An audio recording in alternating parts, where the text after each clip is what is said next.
요즘이 교회 주변이 제일 아름다운 때인 것 같습니다. 우리 5단지 앞 벚꽃도 활짝 피었고 또 양재천의 벚꽃도 활짝 피어났습니다. 팝콘이 터지는 것처럼 이 벚꽃이 흐드러지게 피었는데요. 오늘 예배 후에 그 꽃비를 맞으면서 한번 걸어보시는 것도 좋을 것 같습니다. 부활의 계절입니다.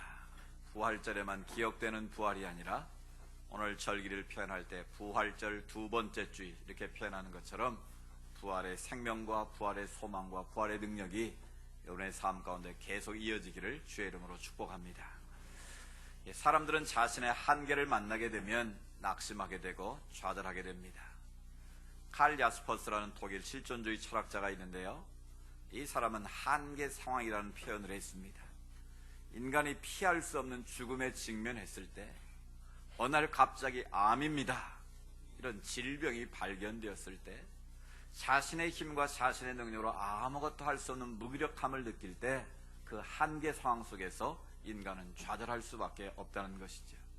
그래서 인간에게는 인식의 한계가 있고 지식의 한계가 있고 시간의 한계가 있고 능력의 한계, 건강의 한계가 있다라고 표현하고 있습니다.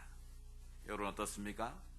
내가 힘이 있고 내가 건강할 때는 이 두 주먹 불 끈지면 무엇이라도 할 수 있을 것 같지만 우리는 때때로 삶 가운데 정말 무기력한 자신의 모습을 발견할 때가 있습니다. 어떤 경우는 내 눈 하나 뜨는 것도 내 마음대로 할 수 없고 물 한 모금 넘기는 것조차도 쉽지 않은 그런 상황에 직면할 수 있다는 거예요. 이런 세월호 참사 일어난 지 벌써 1년이 돼갑니다. 1년이라는 시간 속에서 죽은 자의 아픔도 그대로 있고 또 살아남은 자들도 그 상처의 아픔과 그 트라우마 때문에 고통스러운 모습을 보게 됩니다. 인간의 탐욕과 부정부패 그리고 안전불감증이 빚어낸 그런 참사라고 말하고 있습니다. 여러분 다 느끼셨을 겁니다. 그 수천 톤 되는 배가, 그 안에 갇힌 수많은 많은 학생들, 배가 점점점 가라앉는 그 모습을 보면서도 어찌할 수 없는 인간의 무력감, 인간의 한계가 존재한다라는 사실입니다. 우리는 그런 상황을 볼 때마다 우리는 안타까워할 수밖에 없고 더 이상 어찌할 수 없는 그 상황 속에서 때론 좌절을 느끼고 때론 자신의 한계를 느끼게 되는 것이지요. 그러나 그 모든 절망과 한계상을 뛰어넘을 수 있는 분이 있다면, 그 절망과 한계상을 이길 수 있는 능력이 있다면 우리는 더 이상 염려하거나 두려워하지 않게 될 것입니다. 그러나 인간을 보면 그 한계상을 뛰어넘을 수 있는 방법도 없고 지혜도 없고 능력도 없다는 것을 우리는 동의하지 않을 수 없습니다. 그 모든 한계상을 뛰어넘으시고 그 절망의 상을 소망으로 바꿀 수 있는 분이 누구시겠습니까? 바로 예수 그리스도이신 줄로 믿습니다. 우리 인생의 모든 정답을 가지고 계신 예수님만이, 죄와 사망과 사단의 권세를 이기고 부활하신 그 부활의 주님만이 우리 인간의 한계상을 뛰어넘어서 우리에게 소망을 주고 우리에게 기쁨을 주고 우리에게 감격을 주는 유일한 분이신 줄로 믿습니다. 오늘 우리가 그 부활의 주님을 만나지 못하면 우리는 좌절할 수밖에 없습니다. 그 부활의 주님과 함께 인생길을 걸어가지 않는다면 그 인생은 좌절하고 낙심할 수밖에 없다라는 것이지요. 오늘 우리는 엠마오로 가는 두 사람의 모습을 바라봅니다. 그 두 사람은 시리와 좌절 속에 빠져 있습니다. 오늘 성경에 슬픈 빛을 띠었다라고 말하고 있습니다. 왜 그들이 슬픈 빛을 띠고 예루살렘에서 지금 엠마오로 내려가고 있을까요? 오늘 성경은 그들을 내려간다라고 표현하고 있습니다. 또 그들이 엠마오에 도착할 때는 어둠이 깊은 시간이라고 말씀합니다. 결국 엠마오로 내려가는 두 사람은 오늘 이 시대를 살고 있는 우리의 실존을 그대로 보여주는 것입니다. 주님과 함께 따라다녔지만 십자가의 죽으심으로 끝이 났다고 생각하는 순간 그들은 좌절했습니다. 절망했습니다. 낙심했습니다. 그래서 예루살렘의 모든 삶을 청산하고 이제는 엠마오에 가겠다는 그런 마음의 결단을 하고 지금 길을 걸어가고 있는 것이지요. 바로 그 자리에 주님께서 찾아오십니다. 그들이 부활의 주님을 만나려고 애를 쓴 것이 아니라 슬픈 빛을 띠고 시리와 좌절 속에 엠마오로 가는 그 제자들에게 주님께서 찾아오셨습니다. 그러나 문제는 그들이 그 주님을 알아보지 못했다라는 겁니다. 그래서 여전히 부활의 주님이 그들과 함께 하셨지만 말씀도 하셨고 동행하셨지만 그분을 알아보지 못했기에 그들은 시련과 좌절 속에 엠마오로 내려가고 있다는 것이죠. 오늘 우리의 삶의 모습이 그렇습니다. 주님께서 다시 살아나셨지만 그 부활의 주님을 내 삶 속에서 경험하지 못하면, 그 부활의 주님과 함께 가지 못하면 우리는 엠마오로 가는 두 사람처럼 여전히 시리와 좌절 가운데 살아갈 수밖에 없다는 것이죠. 그래서 부활절에만 기억되는 예수의 부활이 아니라 매일매일의 삶 속에서 우리에게 다가오시고 우리에게 말씀하시고 우리 가운데 동행하시는 그 부활의 주님을 우리가 만나야 될 줄로 믿습니다. 그 부활의 주님과 함께 갈 때 우리 앞에 놓이는 벽을 우리가 뛰어넘을 수 있고 그 한계상을 극복할 수 있는 길이 열리게 되는 줄로 믿습니다. 오늘은 그 방법을 함께 말씀을 통해서 배우기를 원합니다. 오늘 우리가 부활의 주님을 다시 만나고 느끼고 경험하기 위해서 우리가 어떻게 해야 될 것인가? 첫째로 우리의 눈이 열려야 합니다. 우리의 영안이 열려야 한다라는 것이죠. 엠마오로 내려가는 두 제자는 눈이 가려져 있었다라고 16절에 표현하고 있습니다.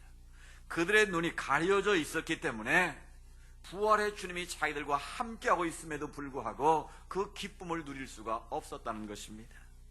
그런데 주님께서 떡을 가지고 감사의 기도를 하십니다. 그리고 떡을 떼어 나눠줄 때에 그들의 눈이 밝아졌다라고 표현하고 있습니다. 저희 눈이 밝아져 그인 줄 알아봤다. 바로 그 순간에 이분이 부활하신 주님이시라는 것을 그들이 목격하고 확인했다는 겁니다. 그래서 눈이 밝아져라는 헬라어 표현에 보면 디아노이고라는 단어를 씁니다. 이 디아노이고라는 말은 be open, 열려졌다 그런 뜻이. 자기 스스로 눈을 뜬 것이 아니라 주님께서 그들의 눈을 밝히 뜨도록 열어주셨다라는 거예요. 그래서 그들이 지금까지 주님이 곁에서 같이 동행하셨지만 그걸 알지 못했는데 주님께서 축사를 하시고 떡을 떼어 나눠주는 순간 그들의 눈을 열어주셨을 때에 부활의 주님을 만나게 됐다라는 것입니다. 이런 우리가 부활하신 주님을 머릿속으로는 믿고 있고 또 우리가 지식으로 그것을 다 깨닫고 있다 할지라도 매일매일의 삶 속에서 우리의 영안이 열리지 않으면, 우리의 눈이 열리지 않으면 그 주님을 우리가 경험할 수 없다라는 거예요. 여전히 혼자 살아가고 혼자 그 한계상을 뛰어넘겨서 몸부림치다가 안 되면 좌절하고 낙심하는 게 우리의 모습이다라는 것이죠. 사도행전 9장에 보면 사울의 예수님 만나는 장면을 소개합니다. 자기 의를 가지고 자기 열심을 가지고 하나님을 잘 믿겠다고 몸부림쳤던 사울입니다. 그래서 그날도 예수 믿는 자들을 핍박하는 공문을 가지고 다메섹으로 가는 도중에 주님의 음성을 듣게 되지요. 사울아 사울아 네가 어째 나를 핍박하느냐. 그 주님의 음성 앞에 사울이 고꾸라졌습니다. 그 눈이 멀고 말았습니다. 그래서 눈이 멀게 된 사울이 아나니아의 집에 끌려갑니다. 그래서 아나니아가 그의 눈에 손을 대고 안수했을 때에 비늘이 그 눈에서 벗겨졌다라고 말합니다. 지금까지 사울의 눈에 비늘이 씌워져 있어서 살아계신 주님을 제대로 보지 못했다라는 거예요. 오늘 우리도 마찬가지입니다. 우리가 눈은 뜨고 있지만 우리의 눈이 비늘로 덮어있던 사울처럼 자기 의를 가지고 자기 열심을 가지고 하나님을 보려고 하면 하나님이 보이지 않는다라는 거예요. 하나님의 이름으로 여전히 자기 욕망이 보이고 자기 욕심이 보이고 자기의 엉뚱한 삶만 보일 수 있다라는 거예요. 그래서 성경은 우리 안에 있는 그 잘못된 비늘을 여러 가지로 설명을 합니다.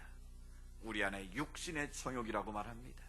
우리 육신을 제어하지 못하고 욕망을 따라 살고자 하는 오늘 이 시대의 모습, 우리 자신들의 모습을 보는 것이죠. 그 욕망이 우리의 눈을 가리는 하는 부활의 주님을 만날 수 없다는 것이죠. 또 안목의 정욕이 있습니다. 우리가 눈으로 보는 것만 따라가고자 하는 우리의 비늘이 덮여있는 한 부활의 주님을 볼 수 없다는 것이죠. 또 우리에게는 이생의 자랑이 있습니다. 헛된 것을 붙잡고 그것이 전부인 것처럼 그것을 자랑하고자 하는 그 비늘이 우리의 눈을 덮고 있는 한 부활의 주님을 만나기는 어렵다는 것이죠. 그래서 여전히 내 방법으로 내 경험으로 내 지식 가지고 살아보겠다고 몸부림치지만 잘 되지 않을 때 우리는 절망을 느끼고 무력감을 느낀다는 것이죠. 우리가 어떻게 하면 우리의 눈을 떠서 부활의 주님을 만날 수 있겠습니까? 그 주님과 함께 살아갈 수 있겠습니까? 오늘 본문에 보면 그 비결을 소개하는데요, 그 두 사람이 언제 눈이 띄어졌습니까? 주님과 깊이 교제할 때 그들의 눈이 열렸다라는 것입니다. 주님께서 그들과 함께 식사를 나누시는데 그 밥을 먹는 가운데 그들의 눈이 열렸다라는 거예요. 여러분, 먹는 것이 중요한 줄로 믿습니다. 그래서 전에 주한장로교회 그 나비엘 목사님 부흥회 때 그런 말 하시더라고요. 목구멍이 열려야 귓구멍이 열리고, 귓구멍이 열려야 영안이 열린다. 근데 상당히 일리가 있는 말씀입니다.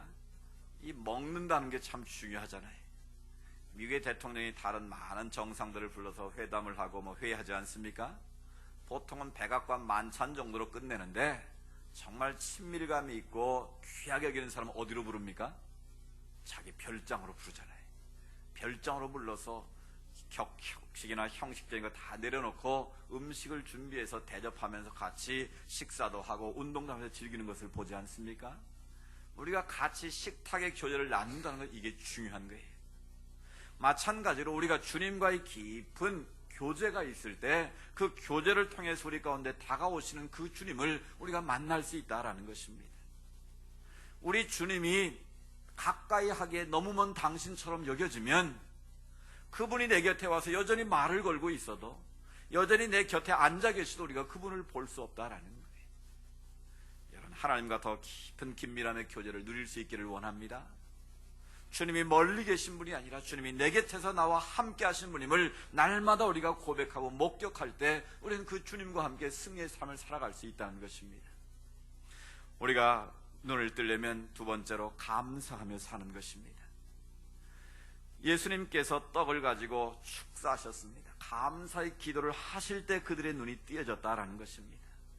감사는 우리의 삶을 물질의 노예가 되지 않게 하는 아주 특효효과가 같습니다. 감사하는 자는 절대로 교만하지 않습니다. 감사하는 사람은 하나님의 은혜를 잊지 않고 살아가는 사람입니다. 감사하는 자는 자신의 안목의 총역에 육신의 적에 사로잡혀 살지 않습니다. 여러분, 우리 입술에 감사가 없다면 내 눈이 어두워져 있는 겁니다. 감사가 내 입술에 사라져 있다면 그 마음이 어두워져 있다는 증거입니다. 바로 주님이 내 곁에 계셔서 주님을 볼 수 없다라는 것이죠. 여러분의 입술을 감사로 채우시기 바랍니다. 감사절에만 감사하지 말고 매일매일의 삶 속에서 나를 구원하신 주님의 은총을 감사하십시오. 가족을 주시고 일터를 주시고 사업을 주시고 건강을 주시고 자녀를 주시고 하루 종일 해도 감사할 것뿐이라는 것 여러분 기억하십시오. 우리는 이미 주신 것 너무 많은데 잃어버린 그 한 가지 때문에 원망 불평할 때 많지 않습니까? 주님은 감사하는 자에게 더 많은 감사의 조건을 주신 줄로 믿습니다. 행복해서 감사한 것이 아니라 감사하면 우리 인생이 행복해지는 줄로 믿습니다. 여러분, 입술에 원망과 불평은 마귀가 찾아오는 고속도로와 같습니다. 여러분, 입술을 감사로 채우시기 바랍니다. 감사하는 자에게 하나님께서 더 큰 은혜를 주시고 부활의 주를 만나게 하시는 은혜를 베푸신다는 거예요. 세 번째로 우리가 부활의 주를 만나는 눈을 뜨는 비결은 바로 베풀며 사는 겁니다. 주님께서 떡을 가지시고 떼서 나눠주실 때 그들의 눈이 밝아졌다는 것은 무슨 의미겠습니까? 하나님께서 우리에게 주신 많은 것들이 있습니다. 그것은 나만을 위해서 먹고 쓰라고 주신 것이 아니라는 거예요. 나만을 위해서 주신 능력이나 은사가 아니라는 것이죠. 더 연약한 자들, 도움이 필요한 자들에게 베풀고 나누고 섬기러 오신 하나님의 축복인 줄로 믿습니다. 우리가 하나님의 청직이라면 내게 주신 그것을 가지고 누군가에게 유익한 존재가 되고 누군가에게 도움이 되는 그런 삶을 살아야 한다라는 것이죠. 그래서 주님께서 그걸 떼어주실 때 그들의 눈이 밝아진 것처럼 내게 있는 그것을 가지고 누군가에게 함께 나누게 될 때에 그 속에서 우리는 주님을 만날 수 있다는 것이죠. 주님께서는 섬기러 오셨다고 말씀하셨습니다. 지난번 말씀드렸죠. 우리가 낮아지면 그 낮아짐 속에서 주님의 얼굴을 볼 수 있는 것입니다. 우리가 뻣뻣하게 서서 교만하게 돌아다니면 절대로 주님을 만날 수 없다는 것이죠. 우리가 낮아지고 또 낮아져서 겸손하게 머리 숙일 때에 우리는 그 속에 다가오시는 부활의 주님을 만나게 될 줄로 믿습니다. 내 눈을 덮고 있는 비늘이 무엇입니까? 그것을 이 시간 다 주님 앞에 내려놓고 우리의 눈을 떠서 살아계신 주님을 만나는 은혜가 있기를 축복합니다. 우리 곁에 다가오신 그 부활의 주님을 만나서 그 주님과 함께 갈 때 우리의 모든 한계상을 뛰어넘고 우리의 벽을 뛰어넘게 하시는 그 능력이 우리 것이 될 줄로 믿습니다. 두 번째로 부활의 주님을 만나려면 말씀의 문이 열려져야만 합니다. 부활의 주님을 만나려면 우리의 영안이 열려져야 되고, 두 번째로 우리의 말씀의 문이 활짝 열려져야 한다라는 겁니다. 우리가 하나님을 만나는 통로가 여러 가지가 있는데 그 중에 가장 중요한 채널이 바로 말씀을 통해서 하나님을 만나는 것입니다. 그래서 하나님은 지금도 말씀하고 계시고 그 말씀을 통해서 우리의 삶을 새롭게 하고 있다는 것을 여러분 기억하시기 바랍니다. 오늘 본문 말씀에 보면 그들이 서로 말하되 길에서 우리에게 말씀하시고 우리에게 성경을 풀어주실 때 우리 속에서 마음이 뜨겁지 아니하더냐.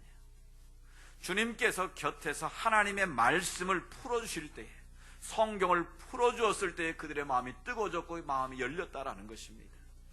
그래서 풀어주신다라는 그 말이 아까 보았던 눈이 열린다라는 말과 동일한 단어를 쓰고 있습니다. 그러니까 눈이 열렸다는 말과 성경을 풀었다라는 말이 똑같은 의미라는 것입니다. 그 말은 우리의 영안이 열리면 말씀의 문이 자동적으로 열리게 되어 있다라는 것입니다. 여러분, 10년 가운데 말씀의 문이 활짝 열리기를 원합니다. 여러분, 말씀을 보면 수면제처럼 졸리기만 하는 분이 있습니까? 말씀을 들어도 내 귀에 들어오지 않고 그냥 지나가는 소리처럼 들릴 때가 있습니까?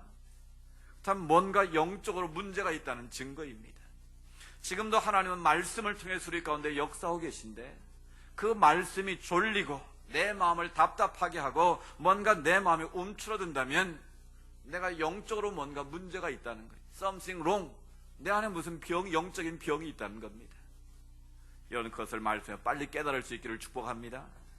우리 안에 말씀의 문이 활짝 열려야 그 말씀이 은혜가 되고 그 말씀이 나를 위한 말씀으로 들려지고 선포될 때만 그 말씀 우리 심령을 찔러 쪼개는 능력의 말씀이 되는 것입니다.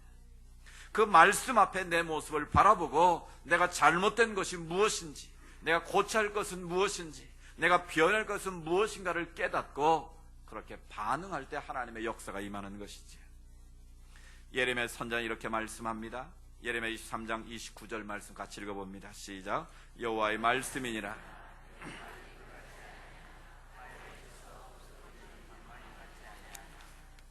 우상 숭배에 빠진 이스라엘 백성들을 향해서 예레미야 선지자는 이렇게 애통하는 마음으로 외치고 있는 겁니다. 여호와의 말씀이니라. 내 말이 불같지 아니하냐. 하나님의 말씀은 모든 더러운 것을 불살하는 그런 능력이 있다는 거예요. 바위를 쳐서 부서뜨리는 방망이 같지 않냐.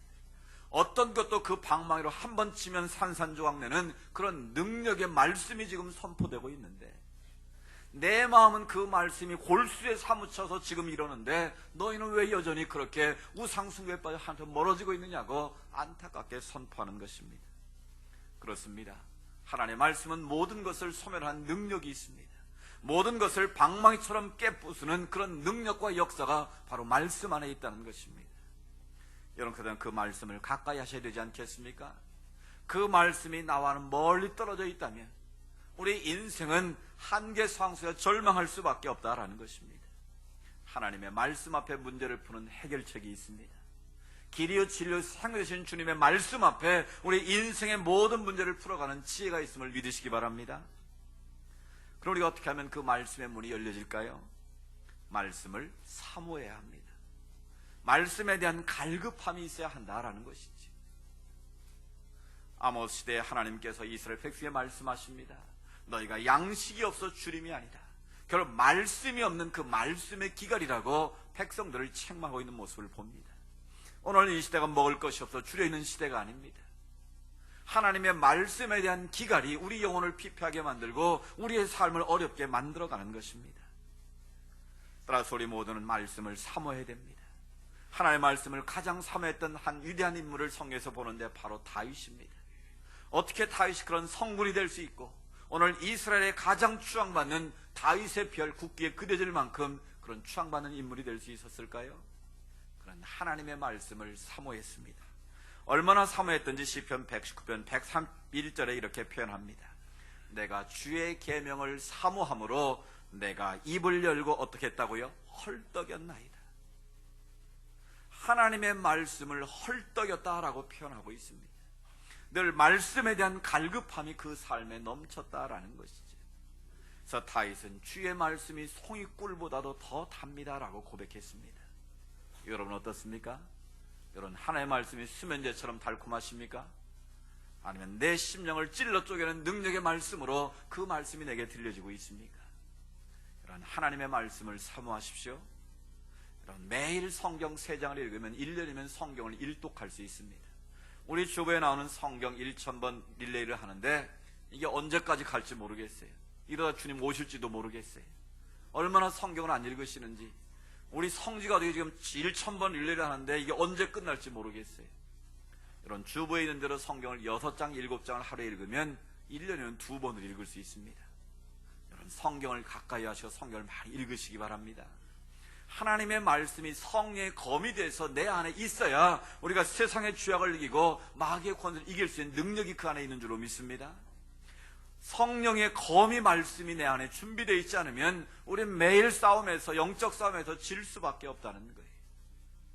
여러분 하나님의 말씀을 열심히 읽으십시오. 그리고 묵상하십시오. 그리고 그 말씀 안에 거할 때 그 말씀을 통해서 부활의 주님을 만나게 될 줄로 믿습니다.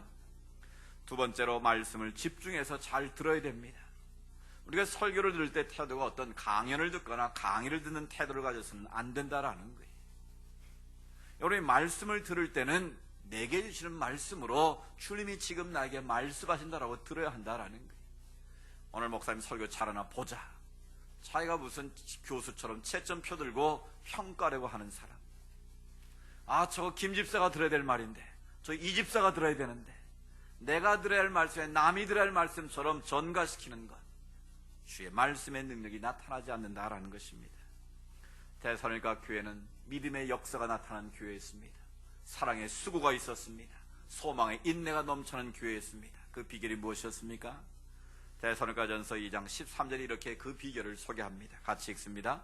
하나님의 말씀을 받을 때에 사람의 말로 받지 아니하고 하나님의 말씀으로 받음이니 진실로 그러하도다. 이 말씀이 또한 너희 믿는 자 가운데서 역사하느니라. 아멘. 소문난 교회가 되는 비결이 바로 하나님의 말씀을 받을 때 뭘로 받지 않고요? 사람의 말로 듣지 않았다라는 거예요. 하나님이 지금 그들 가운데서 말하시는 것처럼 그들이 들었다라는 거예요. 그냥 지식으로 듣는 말씀이 아니고 자기의 삶을 변화시키는 레마의 말씀으로 받아들였을 때 그 말씀이 그들의 심령 골수를 찔러 쪼개므로 하나님의 사람으로 변화시켰다는 거예요. 하나님의 능력이 그들의 삶 가운데 나타났다는 거지요. 그래서 그들은 소문난 교회를 만들 수 있었고 영향력 있는 하나님의 사람이 될 수 있었다라는 것입니다. 그렇습니다. 하나님의 말씀의 문이 내 안에 열려져야만 우리의 영안이 열려지고 그 말씀을 통해서 삶의 능력이 나타날 줄로 믿습니다.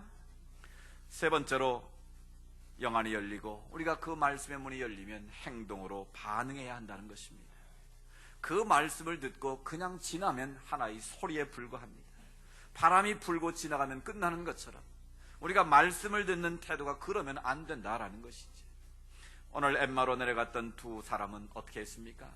그들의 눈이 밝아져서 부활하신 주님을 만나는 순간 이미 밤이 깊은 시간이 되었지만 어떻게 했습니까? 다시 걸어갔던 그 길을 거슬러 올라가서 예루살렘으로 올라갑니다. 예루살렘에 올라가서 우리가 부활의 주님을 만났다. 지금까지 기억했던 일들을 그들과 함께 나누면서 부활의 주님을 증언하는 모습을 보여주는 것이지. 그렇습니다. 우리가 하나님의 말씀을 들었다면 그 말씀을 듣는 것으로 족한 것이 아니라 그냥 고개 끄덕거리고 은혜 받았다 그 한마디로 끝나는 것이 아니라 그 말씀을 붙들고 내 삶의 현장에서 그 말씀대로 살고자 몸부림칠 때에 그 속에 하나님의 능력이 많은 줄로 믿습니다. 우리를 도우시고 우리를 이끌어 가시는 하나님의 역사가 그 삶 가운데 나타나게 되는 줄로 믿습니다. 말씀이 그들 가운데 뵐 때 그 마음이 뜨거워졌고 그 마음이 뜨거워졌을 때 그들은 즉각적으로 다시 예루살렘에 올라가서 부활의 주님을 증거했다는 것입니다. 오늘 우리가 하나님의 말씀을 들었다면 그 말씀을 들은 자로서 이 부활의 기쁜 소식을 내가 만난 부활의 주님을 증거하는 여러분 모두가 될 수 있기를 축복합니다. 그 비결이 바로 오늘 우리의 삶을 변화시켜 우리의 한계성을 뛰어넘을 수 있는 능력인 줄로 믿습니다. 도종환 시인이 쓴 담쟁이라는 시를 읽어드리겠습니다. 이 부활의 계절에 우리에게 꼭 필요한 그런 시 같은데 한번 들어보십시오. 저것은 벽, 어쩔 수 없는 벽이라고 우리가 느낄 때 그때 담쟁이는 말없이 그 벽을 오른다. 물 한 방울 없고 씨앗 한 톨 살아남을 수 없는 저것은 절망의 벽이라고 말할 때 담쟁이는 서두르지 않고 앞으로 나아간다. 한 뼘이라도 꼭 여럿이 함께 손잡고 올라간다. 푸르게 절망을 잡고 놓지 않는다. 저것은 넘을 수 없는 벽이라고 고개를 떨굴 때 담쟁이, 잎 하나는 담쟁이 잎 수천 개를 이끌고 결국 그 벽을 넘는다. 이 시인이 말하는 벽은 무엇이겠습니까? 우리 인간의 한계를 말하는 것이지. 내 앞에 놓여있는 거대한 벽 앞에서 도저히 오를 수 없는 그 한계 상황 속에서 절망하고 있을 그때에 작은 담쟁이 하나가 그 벽을 기어 오른다는 것입니다. 혼자가 아닌 그 절망을 붙잡고 그 벽을 오른다는 거예요. 마침내 넘을 수 없는 벽이라고 많은 사람들이 좌절할 때, 절망 가운데 빠질 때 담쟁이 하나는 담쟁이 수천 개로 그 벽을 넘어서 마침내 넘어간다는 것입니다. 벽이 우리 인간의 한계상을 말한다면, 무력한 우리 인간의 모습을 말한다면 그것을 감고 올라가는 담쟁이는 부활하신 주님을 의미하지 않습니까? 우리가 아무것도 할 수 없다고 낙심하는 그 자리에, 절망할 수 없는 그 자리에 담쟁이처럼 예수님은 부활하셔서 나와 함께 가자고, 나와 함께 저 벽을 넘어보자고 주님께서 우리를 부르고 계시다라는 것입니다. 그 부활의 주님과 함께 우리가 손을 잡고 그 벽을 오르기 시작하면 오를 수 있는 힘도 주시고 능력도 우리 주님께서 주시는 줄로 믿습니다. 우리 자신을 보면 우리는 절망할 수밖에 없습니다. 세월호가 침몰한 지 1년이 지났지만 변한 것은 아무것도 없습니다. 여전히 부정과 부패가 가득하고 여전히 들려오는 소식들은 우리를 절망하게 만드는 그런 안타까운 상황입니다. 인간의 탐욕은 가면 갈수록 더 절정을 향해서 치닫고 있습니다. 그것 보면 우리는 아무런 소망이 없고 우리는 낙심하고 절망할 수밖에 없는 상황입니다. 우리 앞에 감당할 수 없는 그 현실의 벽 앞에서 우리는 낙심할 수밖에 없는 상황입니다. 그러나 그 절망의 벽 앞에 서 있는 우리를 향해서 부활의 주님이 지금도 여전히 다가오십니다. 우리와 함께 하시면서 나와 함께 저 벽을 뛰어넘자고 주님께서 우리를 부르십니다. 그 주님의 부르심에 응답한 우리 모두가 될 수 있기를 원합니다. 아무리 비바람이 몰아쳐도, 아무리 눈보라가 우리 앞길을 가로막아도, 아무리 폭포가 몰아친다 할지라도, 때론 쓰나미가 밀려온다 할지라도 부활의 주님과 함께 가면 우리는 그 벽을, 한계상을 뛰어넘게 될 줄로 믿습니다.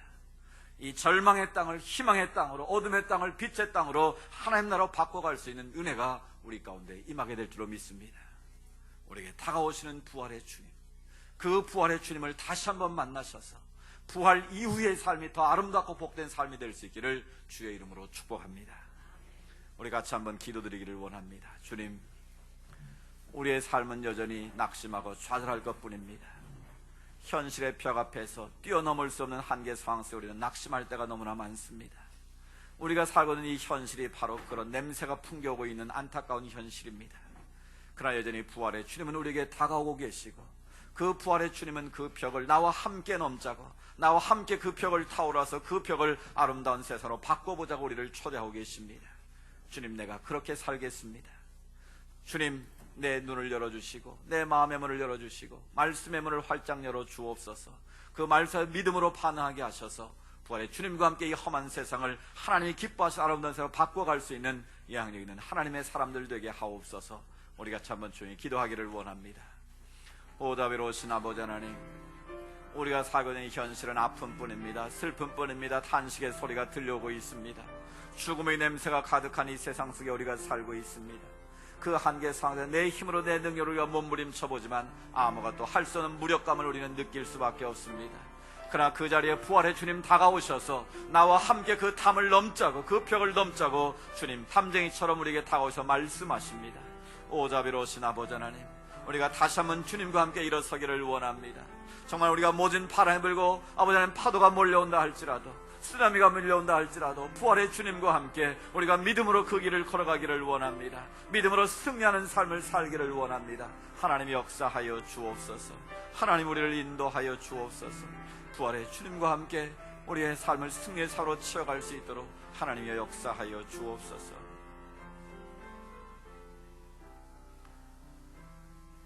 하나님 아버지, 우리의 현실 앞에는 내 힘으로 내 능력으로 넘을 수 없는 높은 담이 가로막혀 있습니다.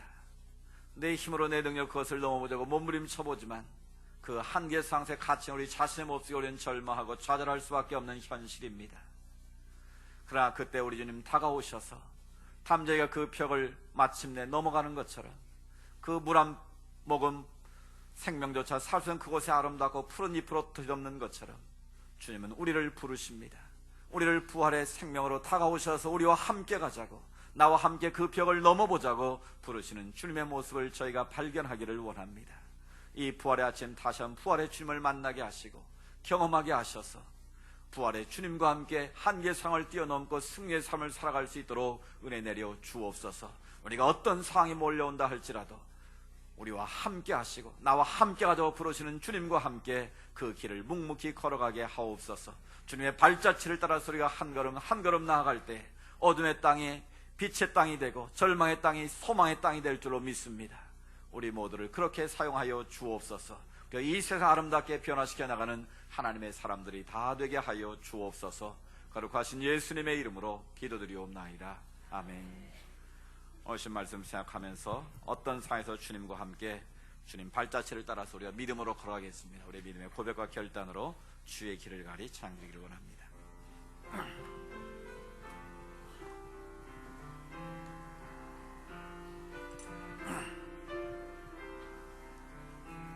비바람이 앞길을 막아도 나는 가리 주의 길을 가겠습니다. 주의 길을 가리 눈보라가 앞길을 가려도 나는 가리 눈보라가 앞길을 마려도 나는 가리 주의 길을 가리. 이 길은 영광의 길, 이 길은 승리의 길, 이 길은 영광의 길, 이 길은 승리의 길. 나를 구원하신 주님이 나를 구원하신 주님이 십자가 지고 가신 길. 나는 가리라 주의 길을 가리라. 나는 가리라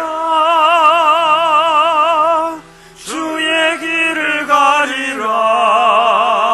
주님 발자취 따라 나는 주님 가겠습니다. 발자취 따라 나는 가리라. 나는 가리라 주의 길을 가리라. 주님 발자취 따라 나는 가리라. 험한 파도 앞길을 막아도 나는 가리라. 험한 파도 앞길을 막아도 나는 가리 주의 길을 가리. 모진 바람 앞길을 가려도 나는 가리 주의 길을 가리. 이 길은 고난의 길, 이 길은 고난의 길, 이 길은 생명의 길, 생명의 길. 나를 구원하신 주님이 십자가 지고 가신 길. 나는 가리라 주의 길을 가리라. 주님 발자취 따라 나는 가리라. 나는 가리라 주의 길을 가리라. 주님 발자취를 따라 나는 가리라. 다시 한번 찬양합니다. 나는 가리라. 나는 가리라 주의 길을 가리라. 주님 발자취 따라 나는 가리라.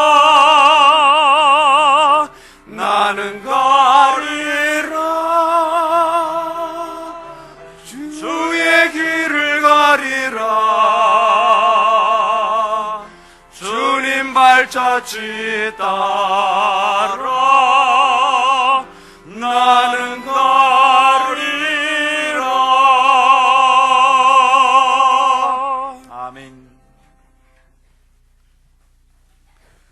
부활의 산 소망이 되시는 예수 그리스도의 은혜와 하나님 아버지의 크고 놀라우신 사랑하심과 성령님의 인도하시고 위로하시고 교제하심의 역사가 부활의 새 소망 품고 주님의 발자취를 나도 함께 걸어가겠습니다 결단하며 세상에 나아가는 주의 백성들 머리머리 위에 믿음의 소원들 위에 탄식의 소리가 가득한 이 나라와 이 민족 위에 이제로부터 영원토록 함께 하시기를 간절히 축원하옵나이다.